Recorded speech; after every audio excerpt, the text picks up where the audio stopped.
But What's the conservatives you're approaching? no, we're sending this out to all political parties. You're going to all get a positive MPs. response from the Green Party. We're saying, yes, let's shut it down, right? Yeah, and absolutely. We're the only ones? So far, I've only heard this from the Green Party. Yeah, I can say that I haven't heard from any politician coming out specifically. I did hear that Ignatieff came in support of nuclear energy in Canada, so I'm not sure that we're going to get a positive response for this moratorium. But it would be, I think if most Canadians knew about this moratorium, they would also, like you say, that this is a no-brainer, that they should be stopped until further safety is looked at. I'm really worried about the state of affairs. It's just like if most Canadians really knew the Green Party platform and all the good ideas we have on all aspects of governance, they would take the Green Party seriously and start voting for us and give us a chance, because we're the only party that cares about the future, that cares about transforming the economy so that it's not just continuing to destroy life and undermine the safety of future generations. It's about making the changes in the economic system so that the economy is married to ecology, basic sound principles that we're organic beings and that we need to be in harmony with what ecology provides for us, and that society is housed within ecology, and that the economy is but a tool for society to operate, so it needs to come into order. Would you agree with that in general, that this is what the sort of direction our economy needs to move towards? I would say that in the long term, since we don't have much time, and we have maybe a couple of decades before, I think we've already reached peak oil. So in a number of decades, with whatever money we have left, with whatever fossil fuels we have left, we should be redirecting our economies to something more sustainable for our energy needs. And I think, the Green Party should be congratulated for leading the charge and reminding the other political parties that it's not just about jobs and the GDP and how much the banks are going to make, or the corporation tax cut. There really has to be more of an importance given to the environment, because in the end, that's what we're all living from.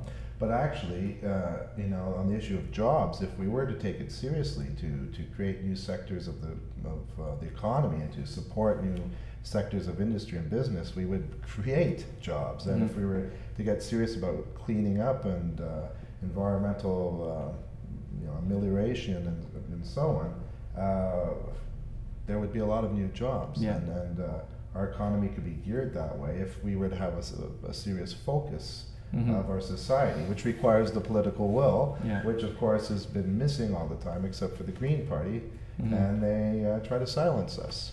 Yeah. We have another question from the press. Yes, my name is Carolina Brashov. I run an emergency preparation network, and I'm surprised to find that in the Public Safety Canada guide that has been issued for the public, and most particularly the one for Quebec, there is no mention about radiation, whether from a nuclear accident or a bomb, a threat. And my question about this was, until the moratorium takes place, would it be feasible for your organization to start an initiative to include a what to do instruction in the guides that are currently distributed to the public? I think it touches upon the idea of beyond prevention, once the disaster happens, how to get the appropriate information out. This is usually the Canadian Canadian Nuclear Safety Commission's job, and that's what they say that they're doing. But to address your question, as a local example, at Gentilly too, the regional health officer, the one request he had to Hydro-Quebec was that they should finally install an alarm system, so that if there were a meltdown, the people living around the nuclear power plant would know within 30 minutes that something was wrong. And up until now, Hydro-Quebec has not even addressed the alarm system. We would have liked the regional health officer to be making more demands with regards to protection of health. Now, in terms of Physicians for Global Survival giving the how-to instructions to people on how to evacuate an area, I think that it would render an unacceptable situation more acceptable, sort of like calm the people down, saying, don't worry, these are the steps to follow, as if you're leaving a burning building. But we know that the best thing is to just get out of it completely.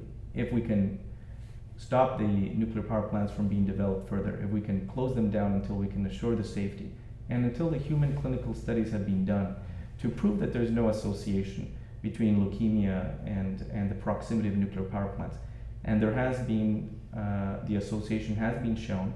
Now the ball is in their court. They have to show that there's no association between leukemia and nuclear power plants. So again, it's like the precautionary principle Yeah. should be applied. That if there's a suspicion that there's a health risk, Yeah. for God's sake, let's shut this down, and let's, it's not innocent till proven guilty when it's to do with health. Yeah. If there's a suspicion that there's something that's unhealthy for society, the precautionary principle should kick in, and we're wise, we're smart with our policies. Mm-hmm. Well, Juan Carlos, frankly, I'm concerned that the public won't wake up in time this election to vote for me, vote for other Greens, and to get serious about the nuclear issue. I'm hoping that your words, your knowledge, the fact that you're a physician that is part of a global network that's concerned with the survival of our species, and that's giving out warnings. I would hope that people take this seriously, and that people realize that there needs to be a political will that works with sound science, and that is ready to act to transform the economy. But the Green Party is all about this, but I'm not sure that the people will realize this in time, this election. So I hope that people vote for me, and I hope I get elected. But if not, I'm going to certainly continue my relationship with you, and I hope that we can strengthen the relationship between Physicians for Global Survival and the Green Party, and work beyond the election to still shut down these plants. We have to shut them down. Mm-hmm. And in Quebec, we have to shut down Gentilly. It means, working provincially too, and I'm ready to do that. So I'd like you to know that. Mm-hmm. I think that Quebec is favored by having it being a very progressive society, and there's already many groups like Artistes pour la Paix, Raging Grannies, and many other groups, including ours. There's other associations that are environmentally conscious.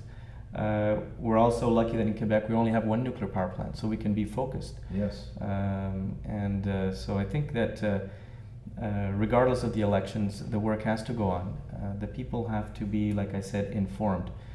It's hard to get through to people because, like we see in medicine, there's a whole level of stages that the people go through. First, they deny that there's a problem.